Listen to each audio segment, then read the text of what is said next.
Hello everyone, nizere ko mumeze neza. Aka ni kakanya keza gukurikirana ikiganiro canyu ca Look Sport mushikirizwa na Look Media. Nkuko musanzwe mubimenyereye, ni jewe ngurirwa Ene Darne. Ndiko ndakibashikiriza ndi kumwe na mugenzi wanje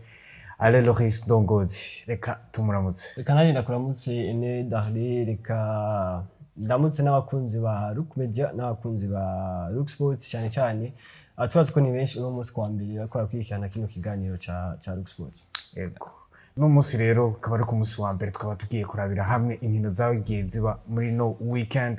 na cyane cyane ko ari inkino zagiye ziba ziryoheye cyane abafana na cyane cyane hano iwacu mu Burundi eka no ku mugabane wa Buraya. Turahera hano iwacu mu Burundi aho tugira kurabira hamwe inkino za playoff zagiye ziba muri VBL hano iwacu eka turaca kuri THILO KEHRER turabe urugendo yagiye agira hano iwacu Burundi narijya ku munsi wejo ku mugoroba yafashe rutemu kirere musubiza mu Budaki. Turaraba no ku mugabane wa Buraya inkino zagiye ziba na cyane cyane za Coupe du Monde des Clubs ekaja dusubira nyene turabe ku mugabane wa Buraya nyene inkino za NBA aho zaraye zirangira umukinyi wa Oklahoma City Thunder ukaba wagiye utahukana igikombe cyawo cha NBA ku nshuro yayo ya mbere.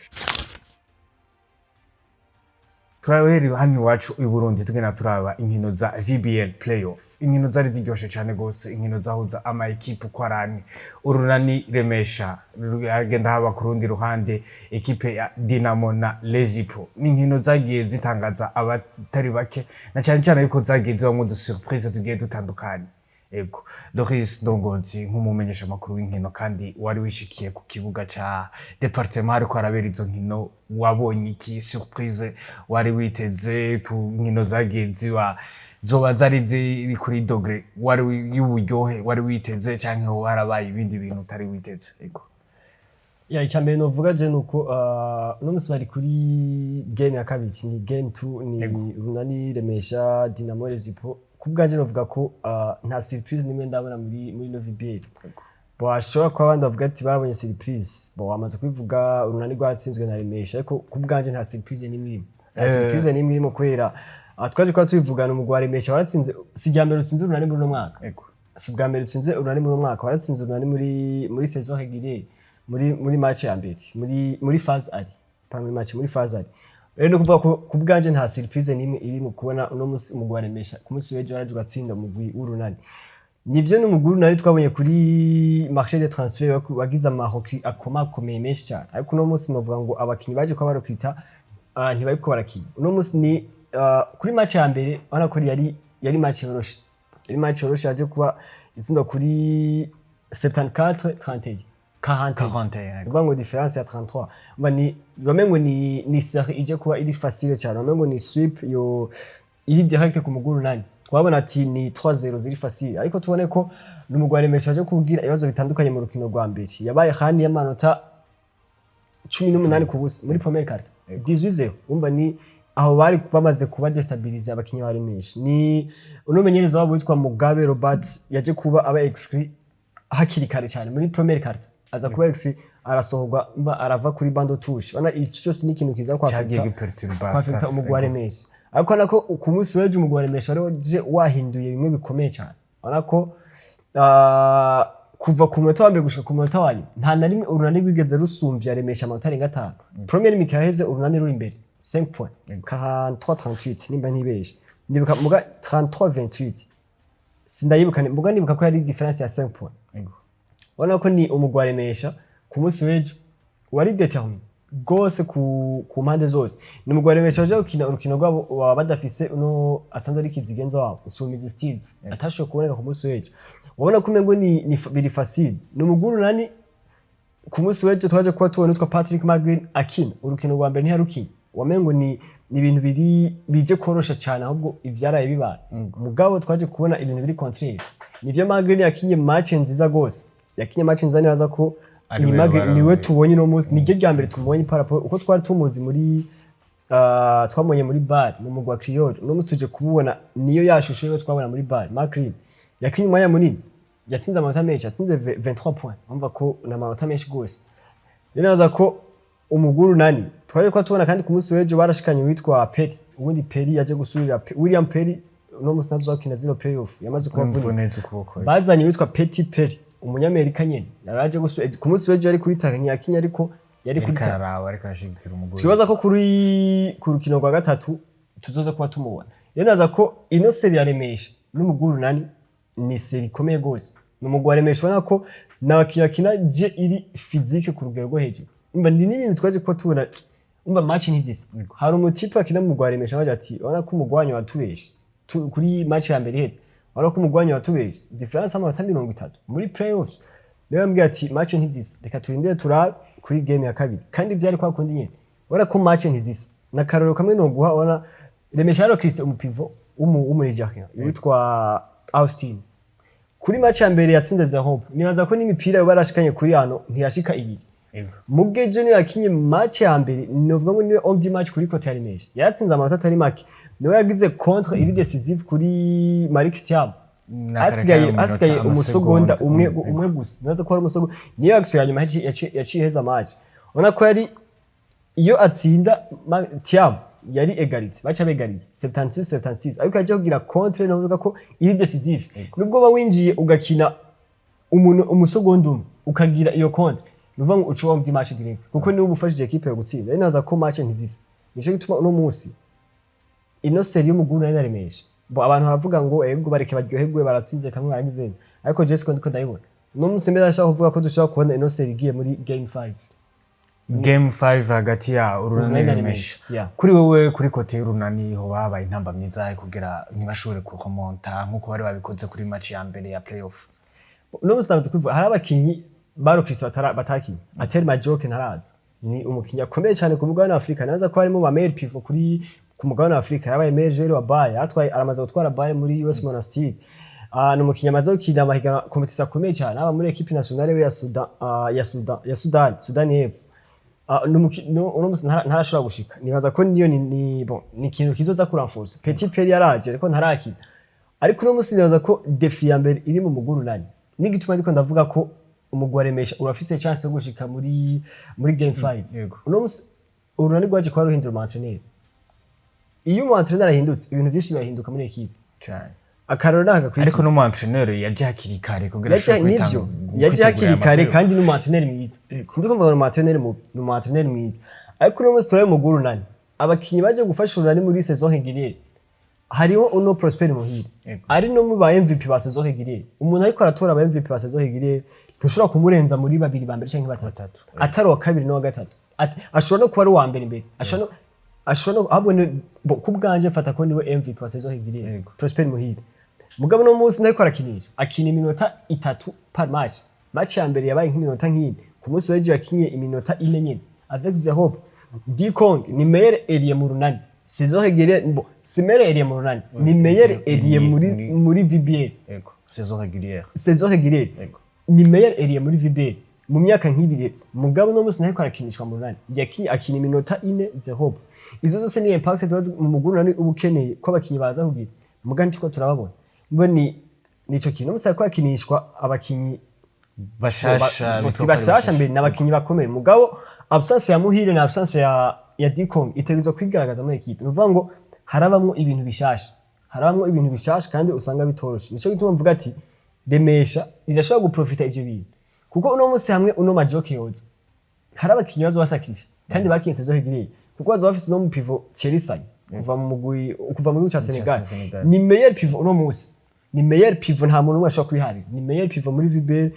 saison régulière playoff byose biri kombi kuko n'umukinyi urabona ati umuravye gusa urabona ati ujya n'umukinyi wa basket n'umukinyi mwiza gose mwiza cyane ni nta match ni makina ntagire double ejo yagize double amanota nibaza ko nka 16 n'ama rebound 10 urabona ko ni mu grand joueur mugabo eske uno munsi majoki ni yaza kuko majoki s'umukinyi uzozana umwicarike hanze ivyo ntibishoboka ni yaza eske Thierry Sagne azoguma agira ino impact nivyo bindi urashamo umukinyi akomeye ariko hariho ubundi uba werimiye nico kintu nibaza ko gishobora gukora ku muguru nani tukabona remesha ije muri game 5 ubwo changement ya staff canke kudakoresha cyane aba baloko biwacu na cyane ko bari baramenyeranye muri saison régulière navyo nyene nivyo babiri mu kintu catumye urunani tutako turarubona kuri niveau twari twarubonye ko nko muri saison régulière cyangwa uko twari tugwiteze ubu nye mu playoff just mbona ko changement ya staff kuko changement ya staff ni nta kintu kinini cyahindutse kuko uno Inaki Garcia arazi umuguru nani sijyambere aje kumenyereza umuguru nani kandi abakinyi b'amaroko ntako sukuva ngo ntako barakoresha kukuntu bari basanzwe bamenyeranye cyane muri saison hagiriya uno musi urunani abaroko bose bakora bakoresha kuko uno musi bavye iminota meya akina ni myinshi Landry akina iminota myinshi Mariki arakina umwanya utari muto bose barakina ku musi wejo niho nabonye Clark atakinye muga match ya mbere yari yakina ikintu kiriko kirakora ku muguru nico naremeje kuvuga bafise effective y'abakinyi benshi kandi bose bakomeye kandi bose bakontribuye muri saison hagiriya rero kubajera avec une règlement ya FEBABU ivuga ko utarenza abajori batatu baba etranje muri tera ni ikintu gikomeye kuko no musi nibazana reka ndakwereke uno musi majoki niyazi bazobagize majoki bazobagize Thierry Say bazobagize Mamadou Dioum bazobagize Magrin bazobagize Petit bazobagize na nibaza ko ubundi mu etranje n'indi Malik Thiam uno musi nakinyi kuko no musi Magrin turavye niva yakinye ko ejo ni umukinyi dashobora gukura muri tego na cyane ko bajya bakinyi umuntu aba batumye ko kugira baze gusahiriza icambere bamuhaye amahera menshi icya kabiri no mustari kuko Magrin ntashaka kwemera ko mwicari kantu byo match bon si n'umuntu mbere nabonye kunda gukina kuko kenshi arisabira remplacement wenyine arisabira remplacement n'umuntu ubona ababara kenshi umwanya wose umubona ababaye uno musi ufise Petit ufise Magrin shabizo kugora ko Malik Thiam mu mwanya munini yaputa Malik Thiam n'umwe mu bakinyi bariko barafasha umunani kuri poste yiwe umva azocanje kwicara uno musi atel majoki niyazi majoki azoba ari umutiteri Thierry Stanya bon peut-être bazokina ari babiri uno musi muhire uzoba umwerimenye direct niwe meilleur joueur urunane muri saison hagiriye umva ko ni ibintu bizagira impact bafise effective y'abakinyi bakomeye gusa bica bibagora ko bose bashobora kuba impliqué muri muzeyi ico kintu kirashobora guhanga umugurana gose yego turatandukira ku mugwi wa Dynamo n'umugwi match ya Dynamo ihuza na equipe ya Lezipo Dynamo Lezipo tubihe gute ni twitege kuri sweep kuri côté Dynamo tuvuga ati Lezipo irashobora kugaruka kuri game ya gatatu hama ikivyukiranye gashobora gutsinda na rijya ku bantu twari twaravye match ya mbere twavuga ati Lezipo bwa ndije yazikenyeye iraje gukanga Dynamo tuvyitege gute bose match ya mbere gusa si match ya mbere na match ya kabiri ukora match ya kabiri barana ko Lezipo umugwa Lezipo ari waje wazikenyeye ni equipe ikomeye gose rero no musikwana batarashaka gusinda match nimwe ndabona ko amahirwe 95 kwijana bifira he none kugira Lezipo nishore ku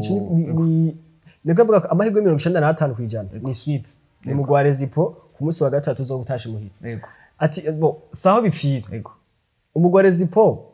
n'umugwi ukomeye yego ariko Dynamo twira no munsi nibaza ko impact ya mbere ya Dynamo nico novuga je ko ndabibona ni witwa Generation ni umuentraîneur ari très intelligent gose cyane nibaza ko ikintu ca mbere avantage ya mbere Dynamo ifise ni umuentraîneur kuko turavye ingene agira ntuzeye urukino ku munsi weje dufate match ya kabiri première carte wasanga yari difference nk'iya 16 ya 16 points muri Dynamo isumba Lezipo ako baraje Lezipo barakuramo amanota yose barabaje imbere n'amanota 10 12 points Lezipo yaje imbere 12 points nobona ko uravye ingene umugwa Dynamo abakinyi bariko ibitandukanye n'umuguru nani Dynamo abakinyi bariko barakina playoff benshi nibajya bakinyi saison higiriye Dynamo yaje kongeramo abakinyi babiri gusa yongeyemwo uno mu Garba uno mu pivot wo mu Nigeria bongeyemo no witwa Jeff kuva muri USA n'umumenere uravye je yakinye umwanya muto naza ko yakinye nk'iminota nka 10 gusa muri match bivuga ngo match ya Dynamo yakinye bajya bakinye saison higiriye basanzwe bamenyeranye ni Gibert ni Chuma ni twabonye no ku munsi w'ejo witwa Generation yahaye umwanya ukwiye witwa Benin Jimbere yakinye match nibaza ko niyo match ni meilleure match yakinye muri no saison ya VBL yakinye match nziza cyane Benin ni Richard ni aba banyemeki n'aba uno mpivo mu Kongore karabona Kongo no musari ko akina nk'umurundi no musi n'umurundi ntabwo ki umukongore ni ba Tametonge je ntashobora yakiya kanye gato cyane cyarababa mubana ko iyo ni avantage ikomeye ni rege bakinyi bakinye saison hegiriye nibo bakora kina zino playoffs iyo ni avantage ikomeye kweki barazinanye nabakinyi bazi ngene bashobora kuromo barabitweretse muri saison hegiriye bashoboye kuromota amaskoro kuri urunani kuri kurunani muri match ya mbere kuri remesha match ya retour ona no munsi barazi ngene bashobora kujera zijya mu mazu y'inzego ni avantage ikomeye cyane kuri Dinamo bafise abakinyi bazinanye bafise umuentraîneur ari très intelligent kandi bagize na rapport ikomeye uno Garba n'umupivo akomeye cyane kuko agira match yose abari double match zibiri amaze gukina urabona ko n'umupivo ashaka gushuta atsinda amashuti menshi je aratsinda amashuti ari make iyo ni avantage ikomeye ku mugwa Dinamo ya recruitment bagize iyo mupivo ya recruitment bagize mu entraîneur asanzwe azi Dinamo asanzwe azi VBL asanzwe azi abo adversaire bose bakora aho ni na avantage ko nabakinyi basanzwe bazinanye bakinye saison regire bari kubakina playoffs no munsi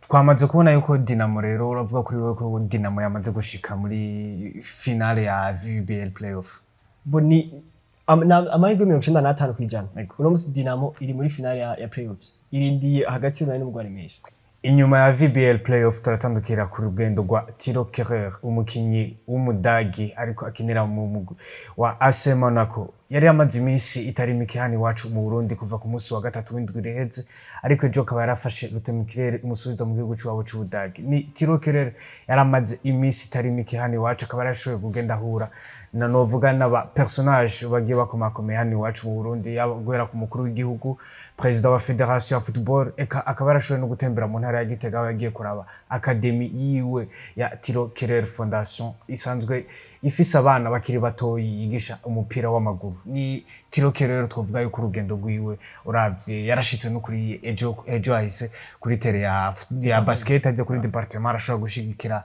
ama equipe ariko arakina muri uwo munsi kambere n'abafana twobona yuko bamuryoherewe cyane abafana b'Urunani bagiye banamuhaye nijez n'abadinamo baramuhaye jezi na bose bakaba bagiye bamuhaye jezi kugira amwereke yuko nabo nyene bashimye affection yaberese yashoboye kuberetwa no kwitabira cyane match nawe akemera yuko agiye gufasha novuga basketball Burundi kuzarayishiramwe dufate ngira nk'uburyo cyangwa no kuyigira publicité birashoboka naho nyene twovuga gutera urugendo rwa THILO KEHRER hano iwacu mu Burundi yego urugendo rwa THILO KEHRER nibaza ko ni ahantu henshi biraba muri hano muri Afrika n'abastar benshi baje muri baza mu vacances baje mu bihugu vyabo kandi ikintu usanga kimedi kuko ni ikintu kitagisana uko no THILO KEHRER nibaza ko no mustar kuko no musi ushobora kuba uhamagarwa muri national Mannschaft equipe nationale y'Ubudagi ushobora kuba uri captain wa AS Monaco ushobora kuba witeguye ko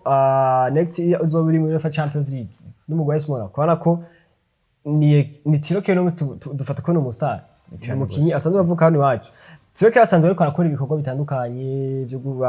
abicishije muri fondation THILO KEHRER Foundation nibaza ko ni avantage ikomeye ku Burundi kuko yaje kuba agendera ibisata bikomeye yaje kuba agendera novuga ngo umukuru w'igihugu yaje kuba yabonanye n'umukuru w'igihugu iyo ni intuzi ikomeye kuko twibukanye ko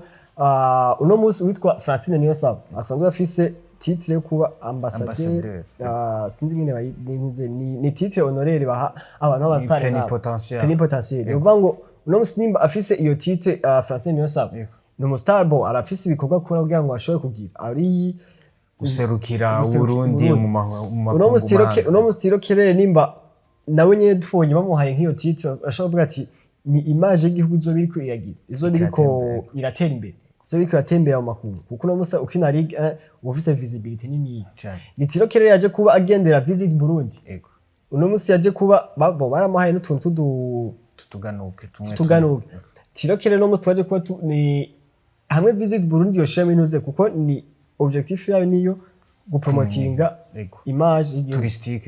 image touristique uno munsi THILO KEHRER arafise icyo hotere kuko nibaza ko abantu ba personality nabo bantu bambere bakoreshwa mu gupromotinga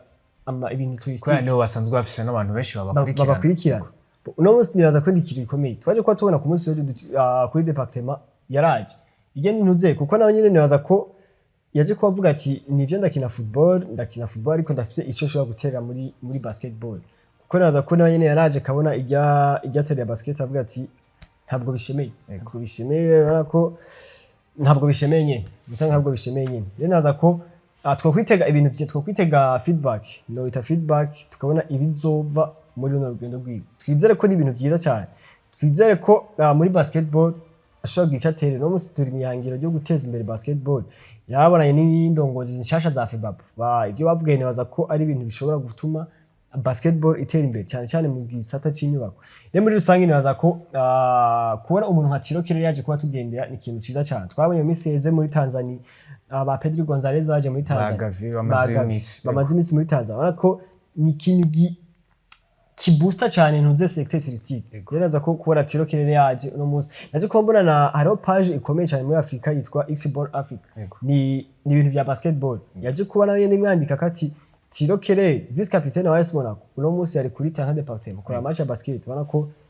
nivyo nyine ni image ikomeye ya basketball Burundi au niveau Afrique. Turatandukanira ku mugabane wa Amerika na cyane ku nkino zigenda zibaza Coupe du Monde Club ubona yuko ama equipe akomeye agenda ahura yuko mugabane wa Buraya agenda ahura nandi ma equipe akomeye ku mugabane wa Afrika ku mugabane wa Amerika. Twovuga yuko ni competition jewe ngoma ngaruka ko cyane aho ubona nka equipe ejo ya Real Madrid yari kwerekana na equipe ya Pachuca, ariko Real Madrid igenda kuba novuga afebri ku munota w'umunani aho umukinyi Raúl Asensio agenda kugwamo kuri carton rouge yarahije kuronka, ariko ukabona yuko Real Madrid ari equipe yashoboye gutahukana ibitsindo 3-1. Ntitwavuga yuko ari ama equipe yo mu mugabane wa Buraya, twavuga yuko ari forte cyane kurusha ama equipe amwe bariko barakina ubunye. Bo nivyo dufatiye kuri match ya Real Madrid na dufatiye kuri en general kuva ko Coupe du Monde bitanguye muri no mwaka. Ama equipe yo ku mugabane wa Amerika ari hejuru yo ku mugabane wa Buraya. Cyane ugiye kuraba ariko nko novuga yuko ku ma phase de poule ane ama equipe yo muri Brazil ariyo azi kwisonga. Azibe nico gitwanda ko dufatiye kuri nuze ntitwafatiye kuri match imwe gusa. Mugabo ntwovuga dusanzwe tumenyereye yuko championnat brésilien uko isanzwe ariko ari champion. Novuga ari père fondateur ya football ko rusanzwe urona ama equipe yawo asohora n'abakinyi benshi baja kumugukina ku mugabane wa Buraya kandi bakaba ivyamamare nkuko tubivuga. No musero no mugwa wa Pachuca ni mugwa muri Mexique kandi wegerana cyo kimwe n'imikinizo n'ama equipe yo muri Brazil cyo kimera Palmeiras cyo kimera kandi si Pachuca ntuka ko kwitega ko ibintu by'ibitangaza cyane kuri Real Madrid. Kubwi wawe Real Madrid yatakaje match ya mbere itashoboye gutsinda yaranganije itashoboye kuko ni Real Madrid yavuga ati bikanga ko dutsinda ino match tuzwa tubaye eliminer muri Coupe du Monde Club, ariko ni equipe kuva ku munota w'umunani iminota ishika ku 90 ushizemo n'indi minota y'agasunuzo, ariko equipe ikena 10-11 igashobora kwisanta à l'aise mu itere gashamo n'ibitsindo bitatu. Urumva n'ibintu novuga yuko biri ni niveau zitari egal, ni niveau zitandukanye. Real Madrid na Pachuca ni niveau zidasa ko mu gukira championnat muri Mexique na equipe nka Real Madrid wana ko nta bitambo hajyanye bitwereka ko n'imiburi ni gihe baba bari bakwiye ko twari kubona za manita z'isindo bitandatu z'isindo bingahe. Umva nico gituma tuvuga ati Pachuca ni nta bishashaje utwereka kuri Real Madrid uko nyine niko twobivuga. Ariko tufashe ku migwe yo ku mugabane wa Afrika yo ku mugabane wa Amerika no musi Amerika y'amajye fo cyane Brazil, Argentine ubona ko ni imigwi ikomeye cyane no musi kuko bimaze gutsinda hari umugwa watsinze Chelsea, hari umugwa watsinze Botafogo yatsinze PSG, Flamengo yatsinze umugwa wa Chelsea. Palmeiras ubona ko ni equipe ikomeye gose no musi. Yanaza ko ino Coupe du Monde Club ikwirerekana ko umupira muri Brazil ari ikiri ntuza ikiri point fort yabo. Umba ino Coupe du Monde Club ahiri no musi ntituratangura nguma ndayivuga naza ko tuzotangura kubona football ya vrai, tuzotangura kubona image ya vrai ya Coupe du Monde Club muri 16e de finale 16e bagiye muri quart de finale cyane. Naza ko no musi twacaye ko turabo imigwi yose ivuga ati twashoboye guparticipa. Hari imigwi itwa ya RI yaje gukina Manchester City ku musi w'ejo wana bozi kwitwa ibisundo bitandatu. Hari ziza Urawa Red Diamonds zo muri Japan ko kandi na nyine barako yaje kubisindwa na Inter domira ibisundo bibiri kuri kimwe mugabo bitoroshe nabukiye bitoroshe na gato. Nibaza ko rero ntitwofatira kuri match ya Real Madrid ahubwo je kintu uvuga kuri match ya Real Madrid ku munsi w'ejo nashoboye kubona novuga ngo Real Madrid itandukanye na Real Madrid ya Carlo Ancelotti kuko nako ni Xabi Alonso yaje ko abivuga agihiza avuga ati umukinyi wese azi ko atiteguriye kwiruka bite amara amenya ko nta kibanza afise. Twaje ko tubona ku munsi w'ejo wabonye igisindo ca mbere binjije ngene yari novuga ama transition yaza ko ejo twashoboye kubona football ya Xabi Alonso twatanguye kubona ku munsi ama transition tuvuga yuko agenda nyaruka kandi agenda araba ku ruhande rw'imbere. Ubona ko n'igitsindo ca gatatu ca Fede Valverde cyari igitsindo novuga yuko carimo transition zikomeye kandi ubona ko nibaza ko no musi twasha Real Madrid ya Carlo Ancelotti Xabi Alonso yatanguye kwitwibagiza ku munsi w'ejo ari Real Madrid ya Xabi Alonso. Turabiye ku match yejo Real Madrid muri aka kanya muri Coupe du Monde Club twitega kwiki. Bonaza ko twitega ko ibintu bikomeye no munsi ya Madrid. Kwera uravye ku munsi w'ejo uno munsi Mbappe ntako arakina nzeye. No munsi Mbappe ntako arakina ejo twaje kuba tubona uno mwana mushasha yaje kuba kina kuri poste ya Mbappe Gonzalo. Ariko nanye nabo ni umwana mwiza nanye ni umukinyi mwiza. Sinivra Mbappe ariko sizo umukinyi aje gusura Mbappe ariko bana ko ariko aragerageza kwasira ibintu byiwe. Uno musano w'ikibazo nino muri no defense muri zino nkiyo zibi. Uno Raul Asensio urabona ko match ya mbere niwe yatanze penalty. Match yejo yari yeruje. Urabona ko iski bigiye kugenda gute. Nyaza ko mugabo abakinyi bariho. Kuko uno munsi Real Madrid kuri marché de transfert bariko birukanye mu défenseur. Kuko nabo nyine barabona ati hajya muri defense aracabuze. Nyaza ko uno munsi bozana défenseur central. Bakazana umulateral gauche. Nyaza ko Real Madrid muri seziza yikomeye. Real Madrid burya ntiyo wibuza umukinyi wo hagati. Umukinyi wa gatabo nawe nyene yakora murondera no munsi. Kuko urabona ko ni Xabi Alonso ariko aragerageza kuzana witwa Lars, aho umukinyi wo muri Stuttgart ariko aravuga ati dutegerezwa kuzana umukinyi afise profile ya Toni Kroos. Dutegerezwa kuzana umukinyi wo hagati. Nyaza ko ahanyene twe tubona ko bagwaye. Nawe twa Xabi Alonso arahabona. Umukinyi wo hagati baramukeneye. Kuko arakenewe gose. Kuko no munsi ni bafise Valverde, bafise Chouameni, bafise na Kamavinga. N'abakinyi bakomeye ariko bazokina match zose. Kuko Modric no munsi naza ko biragoye kubona ariko yakina 90. Ni Modric wo kina 20 ya nyuma kuko we yaramaze no gusezera kwanza. No munsi ntari muri Real Madrid. Azokina Coupe du Monde Club heze acagiye. Naza ko barakeneye umukinyi wo hagati kandi atari wa mukinyi baje kwiga. Umukinyi asanzwe akomeye afise experience aza ko apporta directement na contribution muri Real Madrid. Turava muri Coupe du Monde Club ariko nyene tukaguma ku mugabane wa Amerika na cyane yuko dutandukira muri basketball NBA. Ni ekipe ya Oklahoma City Thunder yarayitwaye igikombe cyayo ca mbere ca NBA kuva bagitangura. Ni umukinyi Shai Alexander atwaye MVP yiwe ya kabiri. MVP après gutwara MVP ya saison régulière ariko agatandukanira kuri MVP ya novuga de finale. Ni ibintu bishika ko kubakinyi bake cyane gose kandi ukabona yuko Shai Alexander novuga yuko yegeye yimplika cyane haba muri ekipe yiwe haba cyane gose muri saison régulière eka no mu kuvuga muri zi finale za NBA. Twovuga yuko ari Shai Alexander muri aka kanya nta nuwo harira yuko ari we ahetse umugwi wa Oklahoma City Thunder ariko nabantu benshi twagiye tubona yuko Pacers nayo nyene yari ifise abakinyi novuga yuko bari ku rwego rwo hejuru naho bagize malheureusement une blessure ya Tyrese Burton hakiri kare. Novuga yuko ni Oklahoma City Thunder wari witeze yuko ishobora gutahukana cyane i MVP yambaye finals ya NBA muri mwaka. Bonovuga ngo ariko nakunda kuvuga ngo ariko nakunda kuvuga ngo kenshi iyo match tari nka match canke ari akana competition aho ndavuga ati ngo kero mer gagne mu competition mu match kanaka ya France kanaka. Nyaza ko uno mwaka ino principe yaje kubikora Romeye aganye tuje kuraba ino Oklahoma City saison régulière wala ko bamaze gushika no muri finale